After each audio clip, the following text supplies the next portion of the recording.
tá? Se conseguir dar um golinho de mamar, né? Tem trabalhos que mostrando que pouco volume de leite diário, você produz uma imunidade que complementa a imunidade do bebê para ele não pegar outras doenças. Então, se a mãe teve gripe, teve sarampo, catapora e dá mamar para o bebê, ela está passando anticorpos daquela época que ela teve a doença. Então, os anticorpos dela passam no leite. Só que essa vacinação biológica é diária, né? Diferente de uma vacinação... Por exemplo, essa mãe que trabalha, ela pode dar comprimento do dia, mas de noite ela pode dar uma mamar para o aqueles neném. 100 ml que saem dali, o pouco que seja, ela está passando defesa para o bebê. E também está dando aquele vínculo, aquele afofamento emocional que o bebê precisa. O bebê precisa sentir filhote, sentir aninhado, sentir protegido. Às vezes é só de manhã e de noite, porque a mãe corre feito maluca de dia para um lado. E o bebê vai em processo de creche, e tem todo um abandono da criança, porque desestrutura, sai do berço dele, da casa dele, às vezes muito cedo, né? E então, ele sofre um aprendizado, uma institucionalização muito precoce.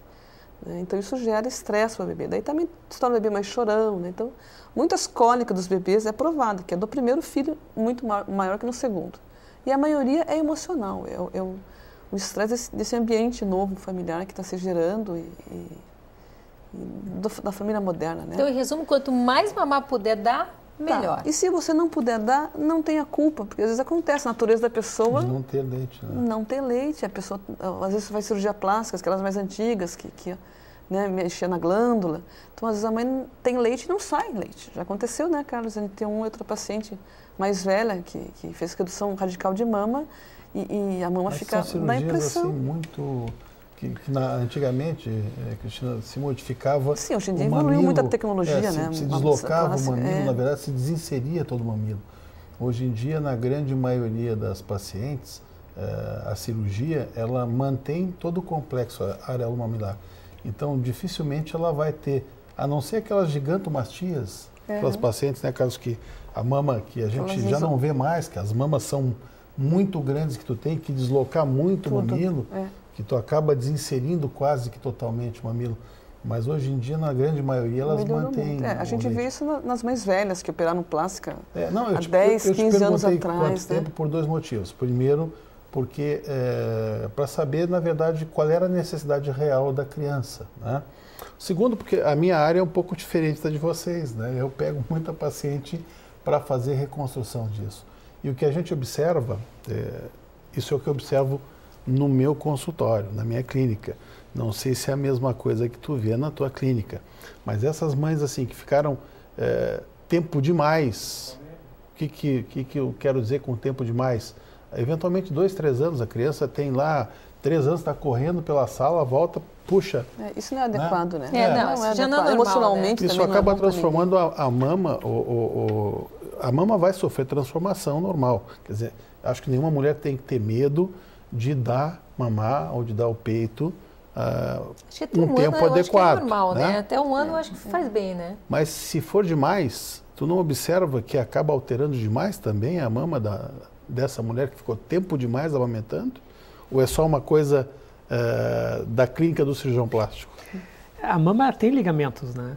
Então, são ligamentos que sustentam a mama e que, quando a criança mama, traciona, ainda mais essas crianças maiores que... 3 anos se penduram na teta. Se penduram. A mãe está ali conversando na sala, daqui a pouco levanta. Mas é isso que a gente enxerga. Não é o adequado. Graças a Deus que a gente como homem não amamenta. Senão a gente já vê que não é o adequado, né? Mas outra pergunta que as mulheres têm, estrias, e aí envolve já o Miguel e o Carlos, estrias na gravidez. Tem como evitar? E depois que elas aparecem, soluções? Bom, como evitar, eu posso falar um pouco como... Meu lado esquerdo, conserta. Assim, estrias tem uma série de fatores que contribuem para maior ou menor aparecimento delas. Tem a própria constituição da pele, né? Tem peles que têm mais ou menos elasticidade. E tem coisas que a grávida pode fazer para evitar ou minimizar o aparecimento de estrias. Por exemplo, aquela grávida que engorda muito, né? Isso estica mais a pele, né? A própria gestação, a barriga em crescimento, faz com que a pele da barriga, a mama aumenta de volume, então também estica aquela pele. O culote aumenta a parte interna da coxa, né? Tudo isso aumenta pela gravidez e se a grávida ganhar mais peso do que deveria ganhar, aumenta a chance de fazer estria. Uma grávida que não é bem hidratada, tanto hidratada oralmente, né, que não toma muito líquido, também favorece. Então tomar bastante líquido ajuda a diminuir a estria. Ajuda, porque hidrata. Água, muita água. A gente diz que a grávida tem que beber de 2 a 3 litros de líquido por dia. A gente acha, tranquilo, 2, 3 litros por dia, mas se a gente botar na ponta do lápis, vê que às vezes não bebe nem a metade disso. Então a gente costuma dizer, não, faz assim, compra a garrafinha, bota ali a garrafinha, e aquelas garrafinhas têm que estar vazias lá no final do dia. E tem alguns produtos hoje em dia que são específicos para hidratar a derme, né? A gente sabe que a estria acontece na camada mais profunda da pele. Então não é na camada superficial, é na camada mais profunda, que é a derme, aquilo que rompe quando faz a estria.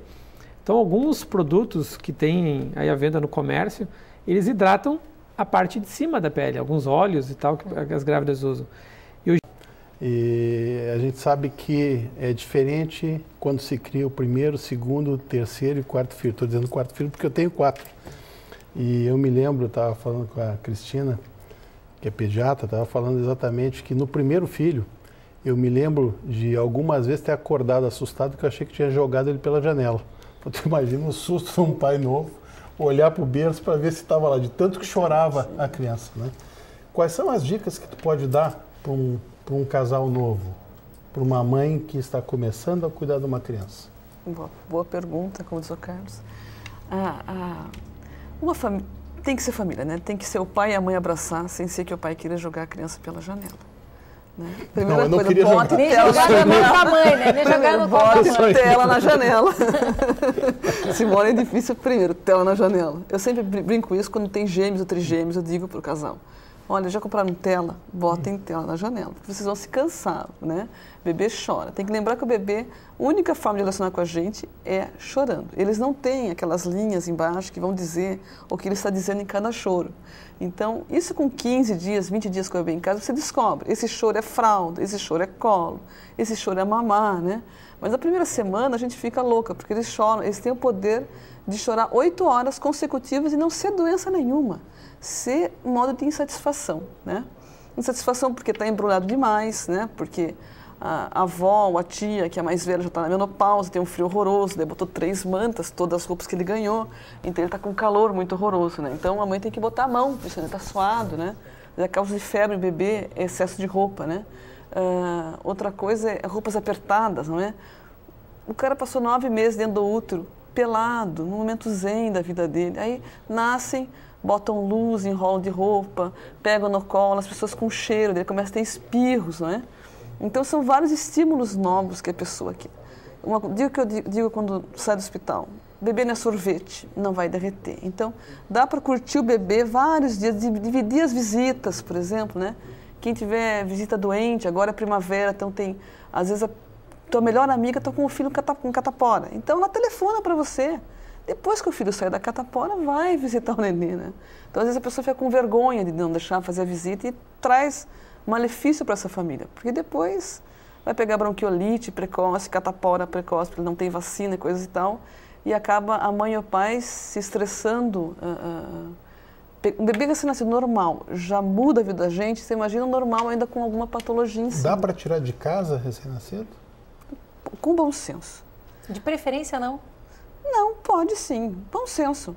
Né? Tem um mito que diz que só sai de casa depois de todas as vacinas feitas. Se for isso, o cara só vai sair de casa com 1 ano e 2 meses. Porque ele começa a fazer vacina, não é? E não vai ver parente nenhum, nada nunca. Então, lógico, não vai visitar alguém no hospital. Eu sempre digo, quem fez a cirurgia foi a mãe. A mãe tem que se recuperar desse momento cirúrgico, dessa mudança hormonal. Então, ela se ajeita, se adapta, dá mamar. Tem pessoas que dão mamar em público, tem pessoas que tem todo um ritual, a cadeirinha, as coisinhas. O neném a cada 2 horas quer mamar. Então, essas pequenas saídas, faz até bem para os dois. Então, um dia de sol legal, bota num carrinho, dá uma volta na quadra, né? Eu digo, a pior contaminação dos bebês não são as pessoas da rua. As pessoas olham no carrinho e perguntam, é menina, que bonitinho, ninguém beija, sova. Quem beija e sova são os parentes que não se aguentam. E é eles que passam as doenças, não é? E até netos de médicos. Coitada. São sovados, ainda você é um médico limpinho. Beija, você é cirurgião plástico, mas a gente que trabalha na pediatria, o Carlos pega paciente gripado, que trabalha com clínico geral, tudo, né? Até você dentista pega. Vocês vão com gripe para o teu consultório. Então, você leva a gripe para a tua casa, leva a gripe para o teu... Então, às vezes, os nossos filhos têm as doenças que a gente leva para casa. Não é vindo da escolinha, vindo, né? A gente é um grupo de risco para os filhos da gente, né? Você é limpinho, cirurgião plástico, geralmente não tem esse malefício para fofar a tua neta. Deixei de visitar a netinha, que é uma coisa extremamente agradável, né? Porque netinho, tu suja, entrega, chora, entrega. Mas deixei de visitar justamente enquanto estava gripado. Cristina, perguntas. Mito ou verdade? Chupeta. Pode dar chupeta? Porque, assim, ó, a chupeta calma, né? Eu vou dizer uma coisa que não está no livro, na prática. Chupeta é um brinquedo do pai e da mãe, assim eu digo no consultório.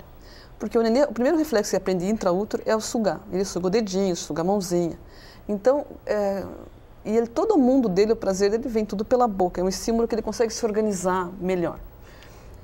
Que ele vem treinando isso. Então, a chupeta é um benefício da mãe. Eu não sou contra a chupeta, eu sou contra a correntinha. Então, por exemplo, correntinha? Aquelas correntinhas que botam no nenê assim, ó. Botou roupa azul, correntinha azul, daí desliga a criança, né? Para combinar, né?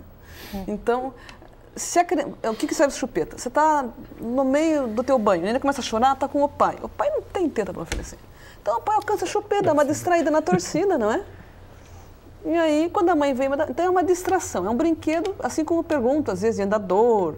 Tudo isso é um brinquedo da gente, tem que dar e administrar quando a gente pode estar junto. Não dá para botar a criança no andador e ler um jornal. A criança vai se suicidar num degrau, vai tomar água de privada. Ele alcança horrores de coisa com um carrinho, com aqueles negócios. Né? Então, são brinquedos que o avô gosta de dar, os andadores, que quando dá, o avô tem que ficar do lado cuidando. Mas, claro, eu já disse para os meus filhos, inclusive, assim, que eu gostaria que os filhos deles fossem exatamente iguais a eles, até em dobro. Acho que isso todo mundo fala, Eles eram bonzinhos? Muito bonzinhos. Então, para um eu vou dar tambor, para o outro eu vou dar prancha de surf, o outro só roupinha de marca, entendeu? E o outro só coisa assim grande, que é para cachorrinho. Em vez de um cachorrinho, né, Carlos, dar uma tropa de cachorro, dar toda ninhada, que é para não sentir falta. É uma gozação. É que nem o mito de ter bicho. Ai, não pode ter bicho com criança? Pode. Agora, não faço que nem uma paciente minha, que morava num apartamento de quarto e sala com 11 gatos. Né? Aí eu não tenho como gato, né? Então, maternidade é bom senso, né? Mas um gatinho pode. Um gato. Aí você reserva as coisas da criança, que o bicho não senta em cima, que o gato não durma do berço da criança, né?